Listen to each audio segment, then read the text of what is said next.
నుండి అక్కడ ఒక మాటగా మనం చదువుకుంటూ వచ్చినట్లయితే ప్రియులారా, మీరు కీర్తన గ్రంథం 51వ అధ్యాయము 1వ వచనం నుంచి మనం చదివినట్లయితే అక్కడ భక్తుడైన ఆయన అంటూ ఏమంటున్నాడంటే,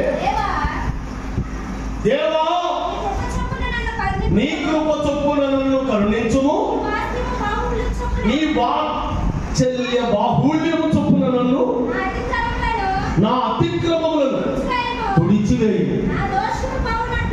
నా దోషము పోవునట్లు నన్ను బాగుగా కడుగుము, నా పాపము పోవునట్లు నన్ను పవిత్రపరచుము, నా అతిక్రమములు నాకు తెలిసే ఉన్నవి, నా పాపం ఎల్లప్పుడూ నా ఎదుట ఉన్నది, నీకు కేవలం నీకే విరోధముగా నేను పాపము చేసి ఉన్నాను, నీ దృష్టి ఎదుట నేను చెడుతనము చేసి ఉన్నాను, కావున ఆజ్ఞయించినప్పుడు నీవు నీతిమంతుడుగాను అగుపడదు, తీర్పు తీర్చినప్పుడు నిర్మలుడుగా అగుపడదు.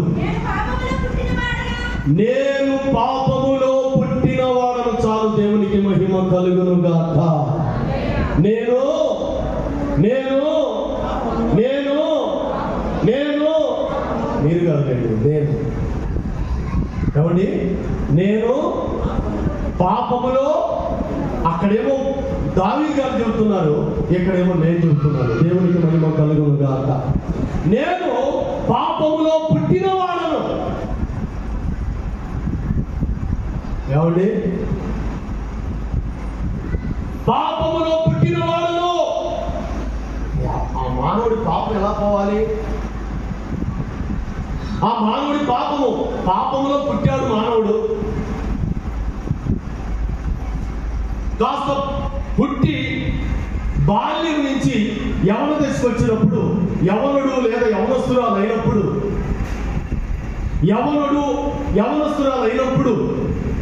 మాటలోను, చూపులోను, తలంపులోను, ఆలోచనలోను, సహవాసంలోను, అలవాట్లోను, క్రియలోను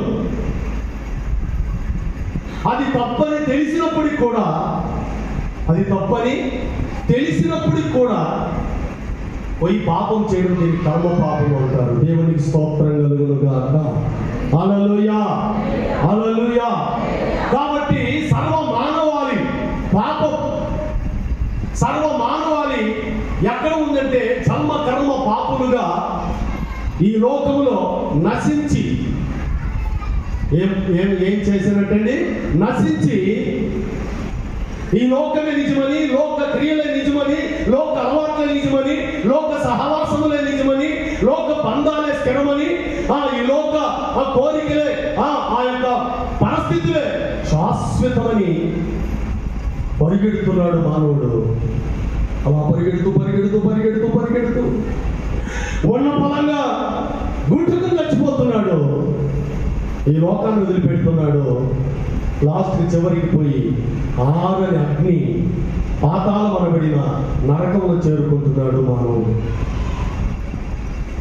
అలా నువ్వు ఆరని అగ్ని, పాతాళంలో చేరుకోవడం దేవునికి ఇష్టం లేదండి. దేవునికి మహిమ కలుగును గాక. హల్లెలూయా. అందుకనే నా ప్రియమైన దేవుని సహోదరులారా, మానవుడి యొక్క విధానము ధర్మశాస్త్రపు పద్ధతి ప్రకారం ఎలా ఉందంటే, ఒకడు పాపము చేయడము, బలి నర్పించడం, ఒకడు దొంగతనం అనే పాపం చేయడం, బలి నర్పించడం,